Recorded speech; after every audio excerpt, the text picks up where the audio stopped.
Today on Faith Matters, we have another installment of Someone You Should Know, and it is our own Shae Brown.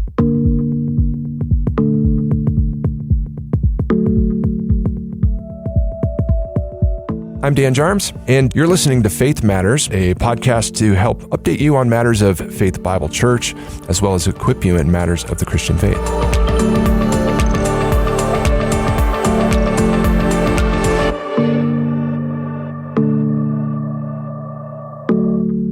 Well, today I have with me Shae Brown. It's good to have you here, Shae. Yeah, thanks for having me, Seth. Well, let's start by getting to know kind of your history. Tell us about where you grew up and your childhood.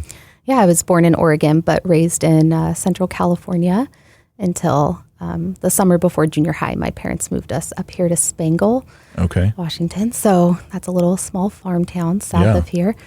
I've lit off fireworks in Spangle before. Oh, nice. Yeah, that's a big deal on the 4th there. Yeah.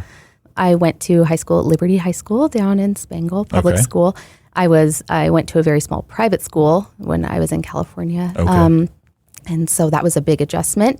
And my parents got divorced the summer before I started high school. So my preteen and teen years were just really shaped by that trial.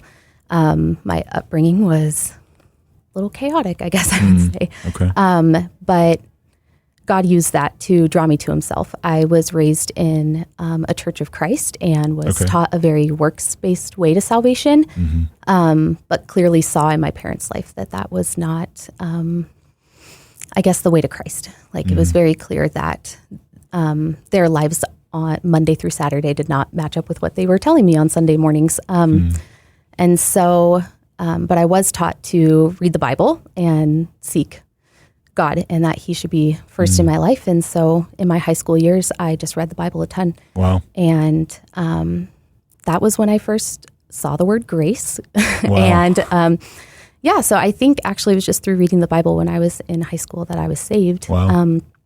But with my parents' divorce, my dad got custody, still had to go to a Church of Christ. So wasn't really able to really grow in my walk with the Lord. I wasn't around any true believers until college. So on that note, where did you go to college?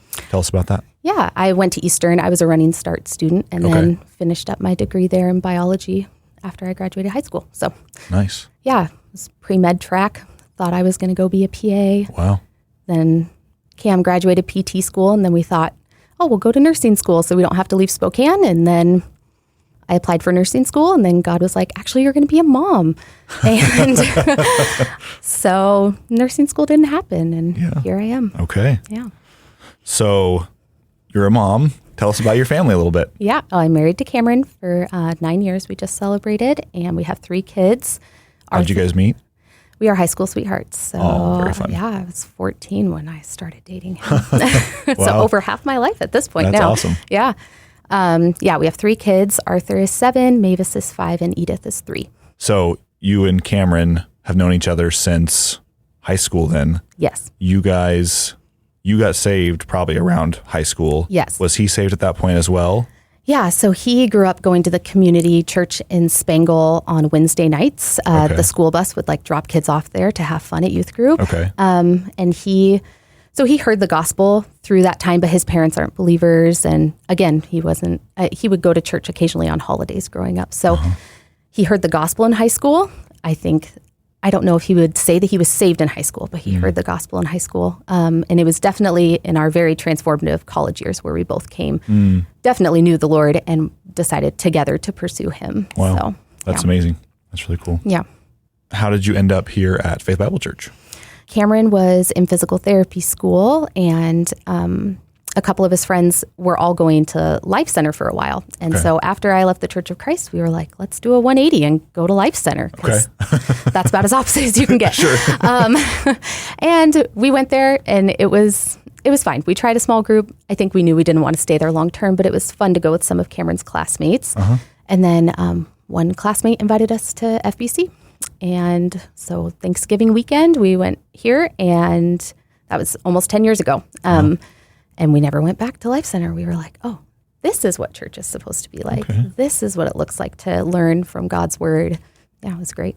I'm glad you guys found a place where where you guys can grow. Yes. Yeah. God was really faithful to bring us here. I mean, there was no one else in our life that was helping us grow at the time. So tell us how you and Cameron have been involved in ministry since showing up here 10 years ago. Yeah, we pretty immediately jumped into children's ministry. Okay. Cameron needed community service hours to finish his physical therapy degree. So we kind of had an ulterior motive at first, but then we loved it. So we've done children's ministry the whole time we've been here, basically. Wow. And then most recently, Cameron leads a growth group, and I help him with that. So nice. And tell us about your role here on staff. Oh, yeah. Yeah. I should do that. I am the children's ministry assistant. So I help schedule the Sunday school teachers and Wednesday night childcare helpers, make sure that they have their curriculum and supplies that they need. And one of my friends said that I'm the goldfish fairy. I bring the goldfish. Well, Lena gets it to the classrooms, but I get it to the building. Nice. And just help with whatever events Joe has planned, and just a lot of planning and organizing, which I love. Nice. I love. You seem to be very good at it. Oh, thank you. you. We're thankful to have you on the team. What has God been teaching you lately? Honestly, to trust in him, and that he is the only one worthy of my trust. I think I can even see that in this new job that I have. There were times over the summer when all the teachers are out on vacation, which we want everyone to take vacations. This is not to say you shouldn't, but where I would just look and go, okay, Lord, I don't know how this is going to work out, but I'm trusting you. And it did every Sunday. Wow. It happened. Trusting him with that, trusting him with our kids' salvation. I grew up with works-based salvation. I don't know what it looks like to raise kids. Trusting the Lord like that for their salvation. And so just, trusting him in all areas. Wow. Yeah, that's big. So how can Faith Bible Church be praying for you right now? Pray that I would, of course, trust him like I was just talking about, but that I would also joyfully serve the Lord in all the different roles that he has me in. I want my kids to remember me as a mom who loved being home with them and didn't just tolerate it. I just want to serve him with gladness. Very good. Are you ready for the speed round? I guess so. We'll give it a try. We'll wing it.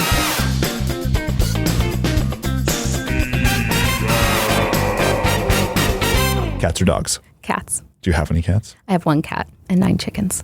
Wow. That's a lot of chickens. Yeah. Well, you get lots of eggs. Yeah. Yep, nice. Exactly. Pineapple on pizza. Sure. So you're kind of neutral about it? Yeah. I take it or leave it. I'm not a picky eater. So. Okay. Favorite book besides the Bible? I have this really bad habit of just looking at the book's cover and not really paying attention to the title. I read a lot. So I will say historical fiction would be my go-to genre. For like a Christian living book. I love Adorned by Nancy DeMoss Wolgemuth. I think I'm saying that right. I read that book every year. It's such an encouragement to just remind me of my purpose in being a woman. Favorite band? Spotify has recently brought attention to a man named, is it Jervis Campbell? It looks like Jarvis, but it's an E. Okay. He has great music. Nice. And it's got some good Christian themes in it. And Jervis Campbell. Yeah, I hope I'm saying it right. Favorite movie or TV show? I'm not huge on movies, but I love All Creatures Great and Small. Oh, okay. That's a vintage show, isn't it? Well, I like the current one. Oh, there's a current one. Yeah, Masterpiece Classic on PBS. Oh, okay. Comes out in January, season 5. All right. And then is that based on the books? Yes, it is. Okay. Yeah, James Herriot. Yep. Okay. Best surprise gift you've ever gotten? It's kind of a funny story. There's times in your marriage where you just feel off, like you're 2 boats crossing each other. Just hadn't had great connection. I think we had just had Mavis. And so I think both of us had felt that. And so that day I had a coupon for a free cupcake from Sweet Frosting. So I was like, I'm going to go get him a free cupcake and show him that I love him. And then he came home with this super fancy Dutch oven from the kitchen engine that is way nicer than what I need to cook in our kitchen. So it's just a fond memory of how funny it was that both of us that same day were like, I'm going to give you a gift because I love you, even though things have been awkward lately or whatever. Did he enjoy his cupcake? He did, yeah. Nice. Yep. If you didn't have to sleep, what would you do with all the extra time? I would knit and read. Okay. And bake and garden. Wow. Gardening in the night. Yes. Yeah. Sure. Less bugs, right? Yeah. Less hot, too. Favorite place to eat out in Spokane? I think our favorite go-to right now is Hops and Drops. There is nothing bad on their menu. But I love all Mexican food too. So nice. Well, Shae Brown is one of these people at Faith Bible Church that you need to know. Thanks for joining us, Shae. Thanks for having me.